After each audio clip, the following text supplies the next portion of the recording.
Okay, camera is Johnny. Okay. Yep. Speed. Okay. So first of all, just talk about why this flurry of activity now. How have the planets lined up to make you want to do the book? Have this great album out now with the new songs.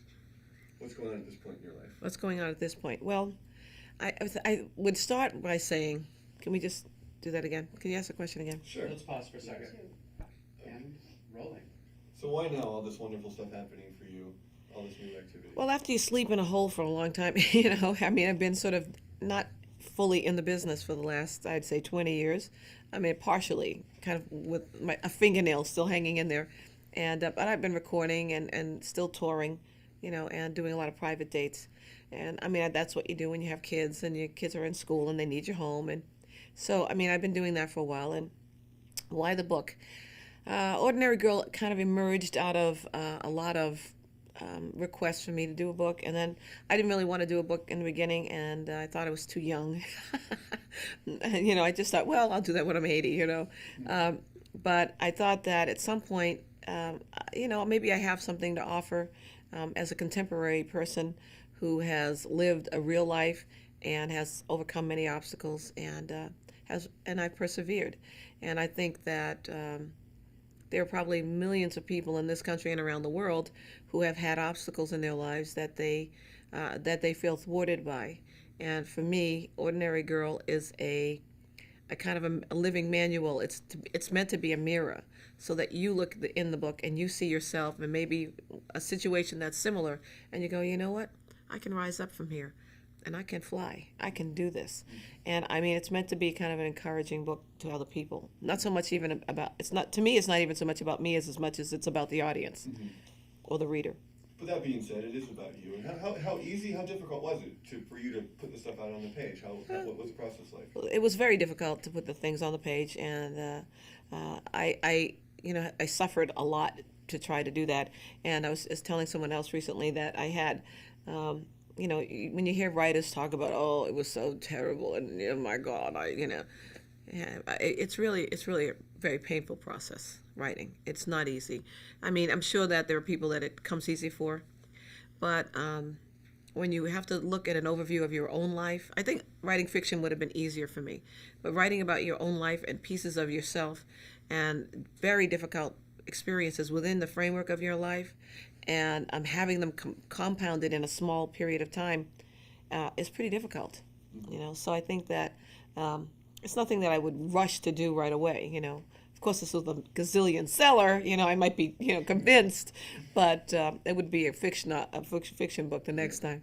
But talk about, besides all the troubling stuff, the stuff that although encouraging, there's also a lot of joy and a lot of oh yeah, absolutely funny stuff too. Stuff, yeah. So how amazing was it for you to kind of revisit some of that stuff, and then with the CD also look back at the music and all the special things? Well, I mean, I think when you look at the CD, the journey, and the book all together as sort of a unified force, I think it was, I think it fits well. The whole package fits well, and I think that a lot of the things that went on that are funny. I mean, obviously, I remember, Last Dance and, Paul Jabara trapping me in a bathroom and all the things that go, there are funny things that happen in my life that every time we think about them, we fall out laughing. So, I mean, yeah, it's all of the above. Pause for a second. Yes, please. I do. Speed. And everyone else. And rolling. Looking back now at when your music career first started, how much of that? Excuse me, one second. I'm having an ear tickle. That you stick that hair in my ear. It's like tickling me. Okay, go on. Let's do it. What? Nothing. Okay. Talk about the drive that got you where you are to begin with, that got you to Germany, that got you to meet Giorgio. What was it about yourself that made those things initially click to put you in the business? Well, I mean, I don't know if you've read any of the book. I think part of it was when I was a little kid, and what it says in the book. I don't want to tell everything that's in the book, but there were things that happened along the road of my life that pointed me in the direction of music, and I did like to sing. I loved to sing. It was sort of the only redeeming quality to me that I had, since I felt I had pretty low self-esteem as a kid. Singing was a place that got attention, and it made people happy, and and it just seemed to be a conduit to other people, and I like people, so it wasn't a hard thing to discern, where I should go or where I was headed, and when the opportunities came my way, I just took them. Mm-hmm. When things started clicking for you as a pop star, Mm-hmm. how much of that was expected? How much of that was something you always, at least the last few years, at that point knew was going to happen, or was that something, wow, this is something I never dreamed of? It's another level. Well, I think every child has dreams. I mean, I think the pop star bit of it for me wasn't so much the part that I dreamt about. I didn't dream about fame that way. I dreamt about singing. Whenever I dreamt about fame, it was being on stage. That was fame to me. It wasn't the accolades and all the people screaming "I love you" or any of that stuff. That didn't enter into my concept. So when that part came into it, it threw me for a loop because I really didn't know how to deal with that. And for me, it was more a personal thing, and it was more inward to outward than outward to inward. Talk about the exciting times, and you hit it big. Yeah. You're saddled with the sexy image and the Yeah. Queen of Disco image and all that. But how much of that did you embrace? How much of that for a period was really special? Was a great time? Well, I think there is that aspect of it that I'm a woman, so obviously it's something once it becomes sort of thrust upon you, you take it on and you act it out. I was an actress, so that part wasn't difficult. I knew what the role was. I had to play it. I just think that it sort of fit the moment, and it fit the record, and in that moment, and with that record, it was easy. But as my musical career moved on, it became more and more difficult to put on that person, because I just felt that it was like wearing an evening gown that was too tight. Everything was popping out, and I needed more space. Mm-hmm. You went on over the next couple of years to create just the most incredible music. How conscious were you at the time that this was at the forefront of everything? Did you feel that this was kind of a new sound, and these were great songs? You knew you were doing something special when you were doing it.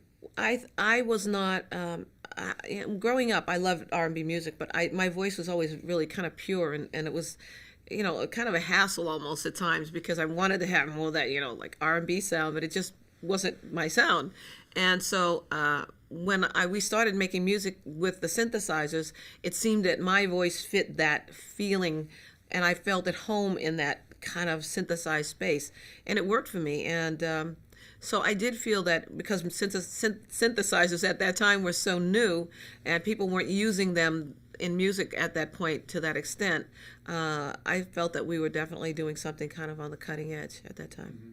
How often have you thought about that over the course of your career? As these things come in and out of style, there's always kind of a fondness for that type of music. Are there certain years when people it seems like people want to hear more of you, then it kind of wanes, but we'll all go back, oh, that was cool? Well, I think that, a lot of times with DJs and people like that, because they realize what it was, and, they kind of, especially people from that era or just after that era, they recognize what the input was that Giorgio and Pete and myself and Harold Faltermeyer and that kind of group of us had at that. And I think that I was less aware of it at the time.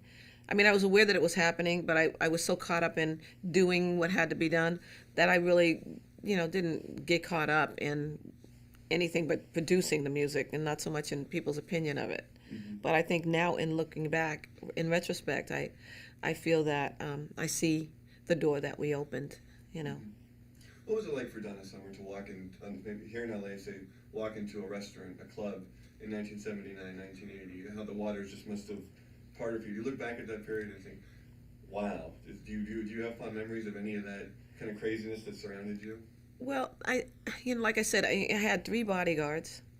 I was, ushered in and out of everything I did. I had very little time for enjoyment. And when I did, I really needed to sleep, because it was like we were on one continual tour back then. And I wonder now how on earth it was that I ever got it done, how I ever did it.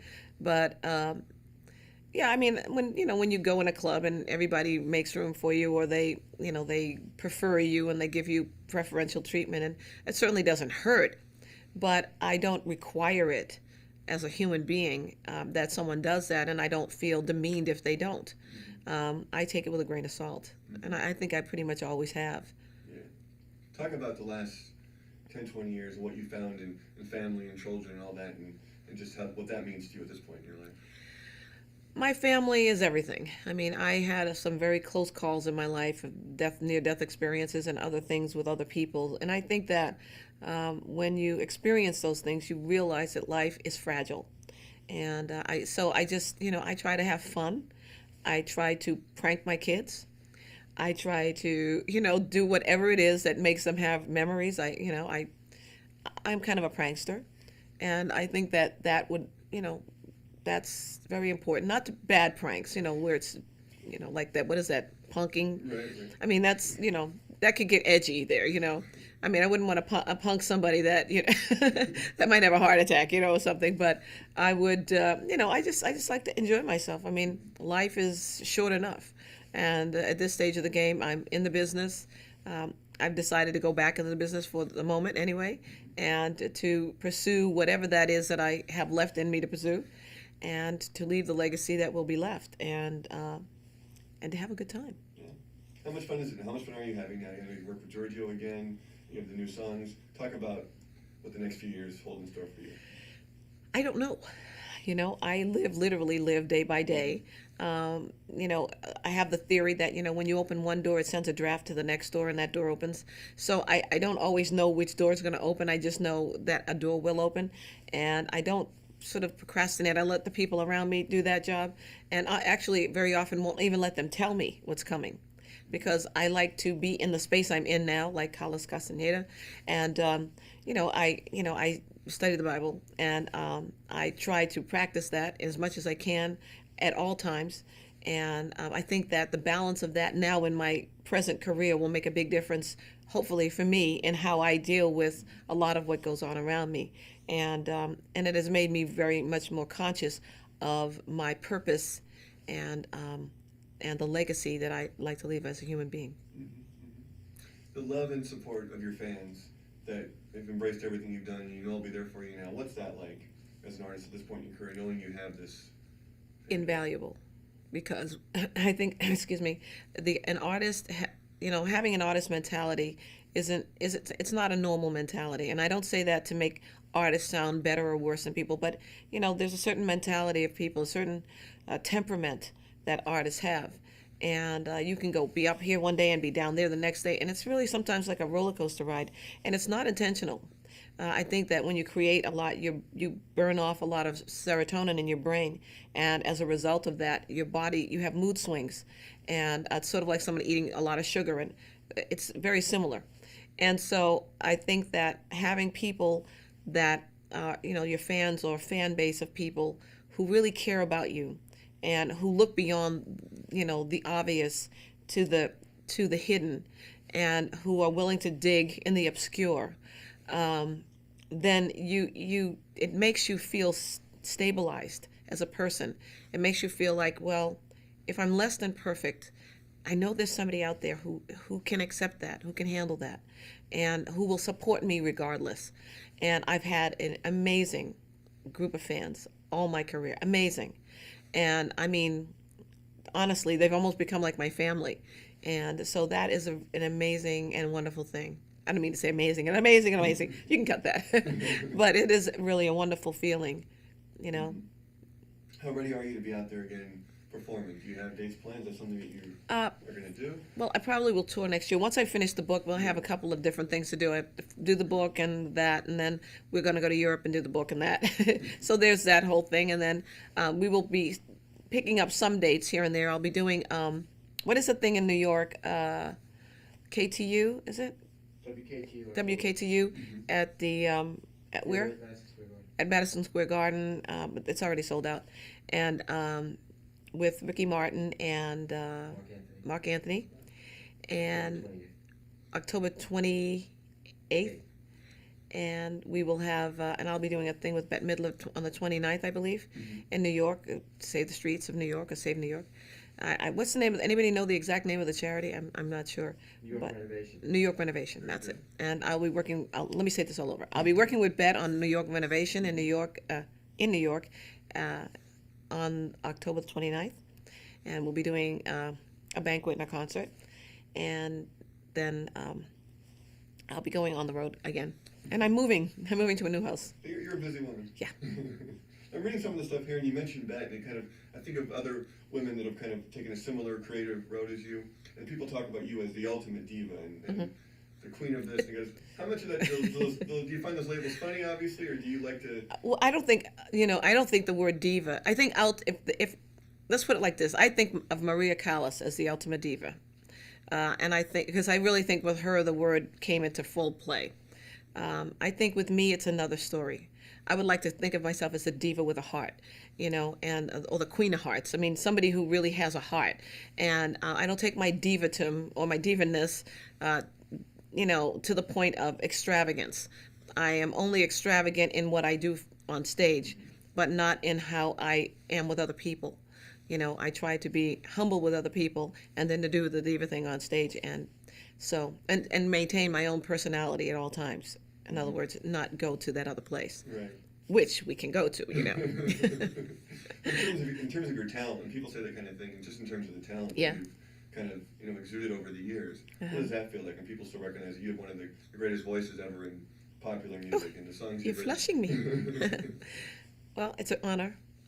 It's always an honor. I mean, that's nothing I take for granted.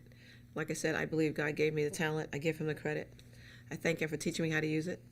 And I can only say that if you're given a gift, you have to use it the way you're supposed to use it and not destroy it. So I work hard at not destroying the gift. And if I'm able to be singing when I'm in my 90s, I'll probably be singing in my 90s. So that's a blessing. And you touched on this slightly, but just what do you hope your legacy is in terms of popular music, in terms of what you hope your career does for young women starting out? Do you think about that kind of thing? Yeah, I think about it all the time, actually, because I have daughters. I'm always thinking about it. I hope that my life will be an example, good and bad. I mean, I hope that people can look at me and say, you know what, she did that, and I don't think I should do this. And I hope that my life will be a map for somebody else's life. And I hope the foundation that I built on, someone will not have to go tear it down, but they'll be able to build upon the foundation and keep going forward, and not make the same mistakes, but glean from what was done that was right, and that's it, and have a good life. And lastly, we actually just spoke with your daughter, I believe, on the set of the. Oh, you did? show. You spoke with Brooklyn? Yeah. Oh, great. Yeah. So what's that like for you? Specific? Do you give them all your kids specific advice about All show the time. business, or? All the time. And especially Brooklyn, because she's really has decided to pursue it. And, my children are blessed because they've been around show business. They've been around in the business with me since they were babies. They went on the road in buses and trucks, and, they've had, whatever you can have in life. It's, they pretty much had it. So they're not jaded. They're just, so they are jaded, and they don't take things, everything that people get excited about, it doesn't excite them. They're just not excited. They're not impressed with a lot of things, and they're impressed with integrity, and they're impressed with character, and true value. And I think they know the difference. And I pray that when they come to Hollywood, and that while they're in Hollywood again, because they were raised here partly, that they will not be impregnated with the falseness of Hollywood, but they will bring something unique and powerful back to Hollywood that is slowly leaving, and that is they're staying true to themselves, and being an example. Well, you're a great role model. Thank you. Yeah, very well done. You too. Thank you. Take a stop.